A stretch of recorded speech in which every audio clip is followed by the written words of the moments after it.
اور اس کو ایک ڈفرینٹ طریقے سے اپروچ کرنے کی کوشش بھی کریں. امیجیٹ جواب نہ دیں, تو جس میں لوگ کہتے ہیں جی غصہ آ جاتا ہے.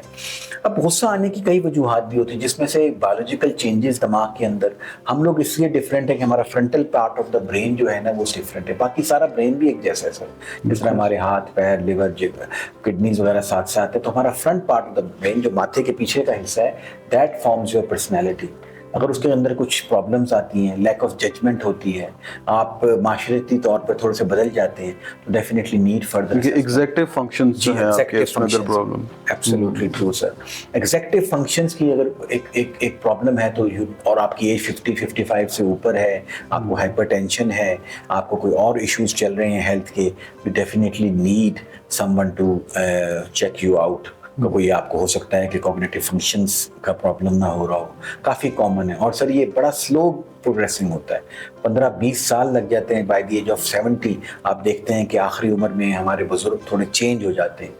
وہ کہتے ہیں یار ایسے نہیں تھے, کبھی انہوں نے ساری عمر گالی نہیں دی تھی, کبھی انہوں نے ساری عمر یہ چیز نہیں کی تھی. ان کی ایک نئی عادت ہے, تو کیا نئی عادت کیا وہ دماغ کے اندر کچھ چینجز لے کر آ رہی ہیں, تو وہ ایزیلی معلوم کیا جا سکتا ہے. اور اس کے ساتھ ساتھ موڈ کے ساتھ ساتھ غصہ بھی اگر آپ کسی ڈپریشن کی وجہ سے آ رہا ہے, خوف گھبراہٹ کی وجہ سے آ رہا ہے, آپ اپنے مسائل کو ڈیل نہیں کر سک رہے, جس میں آپ کے معاشی مسائل بھی آبویسلی شامل ہیں. آپ نے ایمپٹی نیسٹ سنڈروم کا ایک وقت سنا ہوگا کہ انسان جب 50-55 سال کا ہوتا ہے, عام طور پر کوئی جاب کر رہا ہوتا ہے, اس کا گھر, بچے یونیورسٹیوں میں چلے جاتے ہیں, بچیوں کی شادی ہو جاتی ہے. میں اپنے معاشرے کی بات کر رہا ہوں, اور اس کی ریٹائرمنٹ کا قریب آ رہا ہے. اس کو مختلف بیماریاں بھی گھیرے میں لے رہی ہیں, کچھ بلڈ پریشر کے, کچھ ہارٹ کے پرابلمس چل رہے ہیں. اس کو لگ رہا ہے کہ میرا گھونسلہ, شاید میری چیزیں خالی ہو رہی ہیں, تو غصہ کافی ڈپریشن کامن ہو جاتی ہے. مائلڈ ڈپریشن ایئرس تک چلتی ہے, اور وہ ساتھ کیا کرتی ہے, اسی طرح آپ کے بلڈ ویسلز کو تھک کر دیتی ہے, اور اس میں ایتھیروسکلیروسس جمنا اور خون کے مسائل اور دوائیاں. اگر آپ کو ایک آدھی کسی چیز کے ساتھ بات کر لیں, کاؤنسلنگ کے ساتھ ساتھ آپ بہت تھوڑی, اگر آپ کو مائلڈ ٹو ماڈریٹ ڈپریشن ہے, تو کوئی جو کہ ذرا کم پیچیدہ قسم کی دوائیاں ہیں, اگر وہ لے لیں 1-2 سال, تو آپ کی کوالٹی آف لائف بے انتہا امپروو ہو جاتی ہے, اور غصہ بھی کنٹرول ہو جاتا ہے. اور لیکن اس کے ساتھ ساتھ یہ ہے کہ ایک پراپر گائیڈنس کے ساتھ کبھی بھی دوائی لینی چاہیے. خود سے دوائیاں نہیں شروع کرنی چاہیے, نہ خود سے کبھی بند کرنی چاہیے سائیکائٹری کی دوائیاں. یہ دوائیاں تھوڑا ٹائم لیتی ہیں اثر کرنے کے اندر, 5 سے 6 ہفتے لگ جاتے ہیں. اور ان دوائیوں کے ساتھ آپ کو کبھی بھی یہ نہیں ہے کہ ایڈکٹیو دوائیاں ہیں. بہت کامن متس ہیں کہ جی میں کیوں دوائی لوں, یہ تو مجھے عادت ڈال دے گی, یہ تو مجھے ایک اس کا بنا دے گی کہ نشئی طور پر. میں نے کسی کو بھی بتایا, ہو تم کس دوائیوں پہ چڑھ گئے ہو, یہ تو بالکل ہی اس طرح کی دوائیاں ہیں. اگر پراپر طریقے سے لی جائیں, میک شیور کریں کہ اینٹی ڈپریسنٹس کون سی ہیں, اینٹی انگزائٹی میڈیکیشن کون سی ہیں, سلیپنگ جس کو بینزوز کہتے ہیں وہ کون سی ہیں جن کی عادت پڑ جاتی ہے, کتنے عرصے تک کھانی پڑتی ہے, کب تک چھوڑنا پڑتا ہے. تھوڑی سی اویئرنیس آپ کی اس موڈ پرابلمس کو, آپ کے چینج آف بیہیویئر کو بڑے حد تک کنٹرول کر سکتی ہے. ڈاکٹر صاحب بہت شکریہ, آپ نے بہت ڈیٹیل کے ساتھ اس کے اوپر روشنی ڈالی ہے. میں دوبارہ آپ کو سوشل میڈیا یوز اور اس طرف ذرا بات کو دوبارہ لے کے آنا چاہتا ہوں. میں کہیں پہ پڑھ رہا تھا یا سن رہا تھا کہ بنیادی طور پہ انسان کا جو دماغ ہے وہ چند کیمیکلز کے ذریعے سے ریگولیٹ ہو رہا ہوتا ہے عام طور پہ, جس میں ایسے ہارمونز ہیں جو انسان کے لیے خوشی کا باعث بنتے ہیں, ایسے ہارمونز ہیں جو اس کے اندر ایک طمانینت کا احساس پیدا کرتے ہیں. جو سوشل میڈیا کا بہت زیادہ استعمال ہے, شاید وہ اس پیپر میں یہ تھا کہ انسان سوشل میڈیا کا یوز اس لیے کرتا ہے کہ اس کو ایک نوولٹی ہر وقت ملتی رہتی ہے, کوئی نہ کوئی نئی چیز اس کے سامنے آتی رہتی ہے, اور ایک ڈوپامین برین جو ہے وہ ریلیز کرتا رہتا ہے. تو لوگ پھر اس کے ایڈکٹ ہو جاتے ہیں. اسکرین ایڈکشن شاید اگر کوئی لفظ کہیں پہ ہو سکتا ہے تو کچھ, چونکہ آپ نے جب آپ کا وہ کیمیکلز کا لیول کم ہوگا, جب وہ نوولٹی کم ہوگی, انٹرسٹنگ تھنگس کم ہوں گی, تو آپ ایک سیڈنس کی طرف جاتے ہیں, پھر دوبارہ آپ اسی چیز کو دوبارہ کرنے کی کوشش کرتے ہیں, تو ایک پیٹرن بن جاتا ہے. لیکن اس کا جو سب سے زیادہ اثر ہو رہا ہے وہ ہمارے اٹینشن ڈیفیشنسی جس کی طرف آپ نے تذکرہ کیا کہ فوکس کا لوگوں کو پرابلم آتا جا رہا ہے. تو کیا آپ یہ سمجھتے ہیں کہ یہ جو موبائل فون کا استعمال ہے یا اسکرین ٹائم کا زیادہ استعمال ہے, اور اس کے مقابلے میں جو انسان کو اپنی تخلیقی صلاحیتوں کا استعمال ہے, جیسے اچھا لکھنا, یا آپ آرٹ کے ساتھ آپ کا تعلق ہے، ایون سائنس کی ڈسکوریز کے ساتھ آپ کا تعلق ہے، وہ برین کو ہم ایسے کیمیکلز نہیں پرووائڈ کرتے جو ذرا مشکل سے حاصل ہوں، لیکن اس کے اندر بھی ویسی ہی جستجو پیدا ہو اور آپ کی مینٹل ہیلتھ بہتر ہو. تو یہ ایک ایڈکٹیو بیہیویئر کی طرف لے گیا ہے سوشل میڈیا. کا ایسا ہے یا میں غلط سمجھا؟ بالکل. بہت ساری اس کے اندر اس طرح کی تھیوریز آج کل سامنے آ رہی ہیں، کچھ لوگ ریسرچ بھی کر رہے ہیں کہ whether it is a kind of a illness which causes dependence on you. Dependence کا مطلب یہ ہے کہ اس کے لیے آپ کا ٹائم بڑھتا چلا جا رہا ہے. آیا یہ ٹالرنس کے ذمہ میں آتی ہے؟ ٹالرنس کا مطلب اتنا ٹالریٹ کر لیے 2 گھنٹے، اب آپ کو 3 گھنٹے چاہیے، 4 گھنٹے چاہیے، 8 گھنٹے چاہیے. اس کا withdrawal ہوتا ہے کہ نہیں ہوتا؟ آپ کو بہت زیادہ مصیبت کا سامنا تو نہیں کرنا پڑتا؟ تو بہت سارے لوگ اس کی کلاسیفیکیشن میں چلے گئے ہیں، اور یہ ایک جیسی چیز تو نہیں ہوتی ہے. کچھ لوگ ڈفرینٹ آسپیکٹ دیکھتے ہیں. کنٹینٹ پہ ریئلی ڈپینڈ کرتا ہے آپ کیا کنٹینٹ دیکھ رہے ہیں. اس کے اندر کوئی امیچور کنٹینٹ بھی ہو سکتا ہے، کوئی ایڈلٹ کنٹینٹ بھی ہو سکتا ہے، اور کافی لوگ اس کے اوپر پھر یہ ریسرچ وغیرہ کرتے رہتے ہیں کہ یہ ہیومن بیہیویئر کو کیسے چینج کرتی ہے. لیکن جب یہ تھیوریز کی بات ہوتی ہے تو آبویسلی کیونکہ آپ ان چیزوں کو پروسیس کرتے ہیں کوگنیٹیولی، اور ہمارے پاس جو بڑے نیورو ٹرانسمیٹرز ہیں، نیورو ٹرانسمیٹرز وہ لوگ جو کہ سرٹرلین ہے، ڈوپامین ہے، نور ایڈرنلین، ایڈرنلین، یہ 4-5 جو چیزیں، اور ہسٹامین، یہ چیزیں جو ہیں یہ آپ کی افیکٹ ہوتی ہیں. اس میں آپ کی سلیپ ایپیٹائٹ ہوتی ہے. سو میک شیور کریں کہ آپ کا نائٹ ٹائم سلیپ افیکٹ نہ ہو. آپ رات کو 8-10 بجے کے 11 بجے کے بعد ضرور کوشش کریں کہ آپ اس کو سوئچ آف کر دیں. اپنے موبائل، اپنی انٹرنیٹ ڈیوائسز کو دور چارج کریں. اب میں یہ نہیں ان لوگوں سے کہہ سکتا کہ جی ہم انفارمیشن کہاں سے لیں. اب وہ لائبریری سسٹمز، وہ کتابیں نکال کے پڑھنا اور وہ سب چیزیں اب نئے بچوں کو بتائیں گے، جو کو بڑا ایلینیٹڈ فیل ہوتا ہے. یہ پتہ نہیں کون سے زمانے کی باتیں کرتے ہیں، ہمارے لیول پر آ کر بات نہیں کر رہے ہیں، نہ ڈاکٹر صاحب سن رہے ہیں نہ ماں باپ سن رہے ہیں. تو انفارمیشن ان کی وہاں سے آ رہی ہے، ان کی ریڈنگ مٹیریل بھی وہاں سے آ رہا ہے.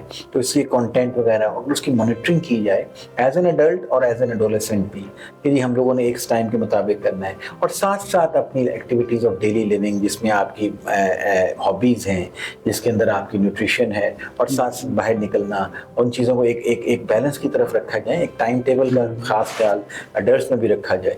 یو کین ایزیلی آئیڈینٹیفائی جب آپ ورک آؤٹ ہو رہے ہیں، آپ کو ہیڈ ایکس ہونا شروع ہو گئی ہیں، آپ کی آنکھوں سے پانی وغیرہ نکلنا شروع ہو گیا، چھوٹے چھوٹے سمٹمز آنا شروع ہو جاتے ہیں. اریٹیبلٹی کا بھی آپ نے ذکر کیا، غصہ جس کو مائلڈ سا غصہ سا کہتے ہیں، نہ کام نہ کرنے پہ توجہ نہ ہونا.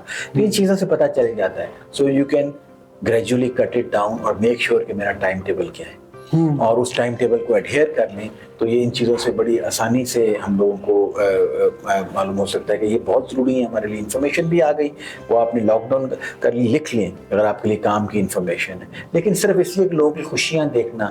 اب مثال کے طور پر کسی کی لائف سٹوری، اس نے کیمرہ یہاں پہ لگا کر تو گھر کے کام کاج کر رہے ہیں، یا دفتر میں کام کر رہے ہیں، یا ٹریول پہ لکھے ہوئے، تو ایک آپ کو سٹوری کا ایک اسپیکٹ معلوم ہو رہا ہے، آپ کو اس جگہ کی ہر چیز معلوم نہیں ہو رہی ہے.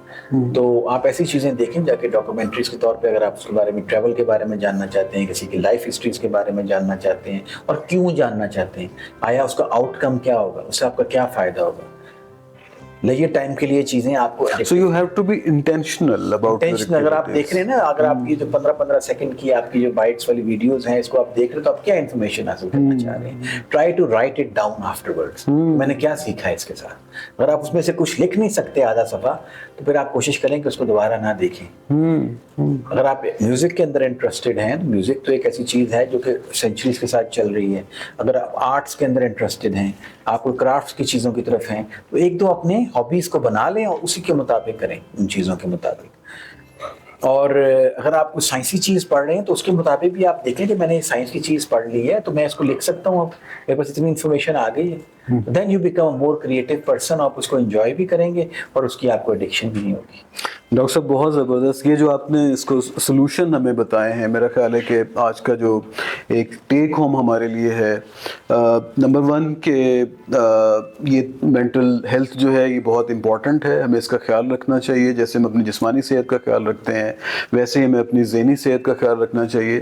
اور اس دور میں اس وقت ہمارے پاس وہ تمام سہولیات بھی میسر ہیں، ایک سوشل سپورٹ کے لیے بھی گائیڈنس اویلیبل ہے، اور کیمیکل اگر کوئی سپورٹ چاہیے تو وہ بھی اویلیبل ہے ہمارے پاس. آپ کی طرح جیسے آپ سائیکاٹرسٹ ہیں، اپنے اس سارے ہیومن بینگز کے اس پروسیس کو سمجھتے ہیں، ان کی سپورٹ میسر ہے، کم ہے لیکن موجود ہے، اور انشاءاللہ بڑھے گی بھی.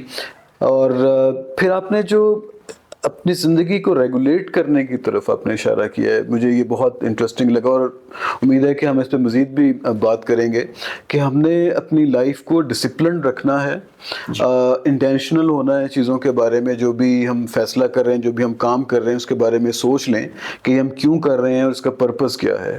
اس کے ساتھ الائن کرنا بہت امپورٹنٹ ہے. پھر آپ نے ٹائم یوز کی بات کی کہ we should be careful about and we should be cognizant of. ہمیں پتہ ہو کہ ہم اپنا ٹائم کو کہاں پہ استعمال کر رہے ہیں، اور وہ ہمارے لیے کتنا یوزفل ہے. وہ جو ہم لرننگ کے، کیونکہ لرننگ کا پروسیس مسلسل چل رہا ہے، لیکن کیا وہ لرننگ ہمارے لیے یوزفل ہے ہمارے پروفیشنل، ہمارے ویلتھ جنریٹ کرنے کے لیے، ہماری لرننگ کیپیسٹی کو بڑھانے کے لیے. سو مجھے آپ کے ساتھ گفتگو کر کے بہت مزہ آیا، اور یہ میرا خیال ہے کہ بہت اچھی ایپیسوڈ ہماری جو ہے اس وقت ساری ڈسکشن ہوئی ہے. امید ہے ہمارے ناظرین بھی جو ہمیں دیکھ رہے ہیں وہ اس سے فائدہ اٹھائیں گے. ڈاکٹر صاحب پرائیویٹ پریکٹس بھی کرتے ہیں، اگر آپ کو پرسنل لیول پہ، انفرادی طور پہ ضرورت ہے کسی بھی طرح کی مدد کی، ڈاکٹر صاحب سے کانٹیکٹ کیجئے گا. ڈاکٹر صاحب کا نمبر ہم ڈسپلے کر دیں گے اسکرین پہ، آپ کے سامنے آ رہا ہوگا، آپ اس کو بھی دیکھ لیجئے، اور ڈاکٹر صاحب سے ٹائم لیجئے، ملیے، اور اپنی صحت کا خیال رکھیے، اپنی دماغی اور ذہنی صحت کا خیال رکھیے. اور یہ ممکن ہے، زندگی ختم نہیں ہوتی ہے، زندگی چلتی رہتی ہے. ہم نے اس زندگی کو انجوائے کرنا ہے، دوسروں کے لیے بھی زندگی کو انجوائیبل بنانا ہے تاکہ ہم اچھی زندگی گزار سکیں. بہت شکریہ، بہت نوازش.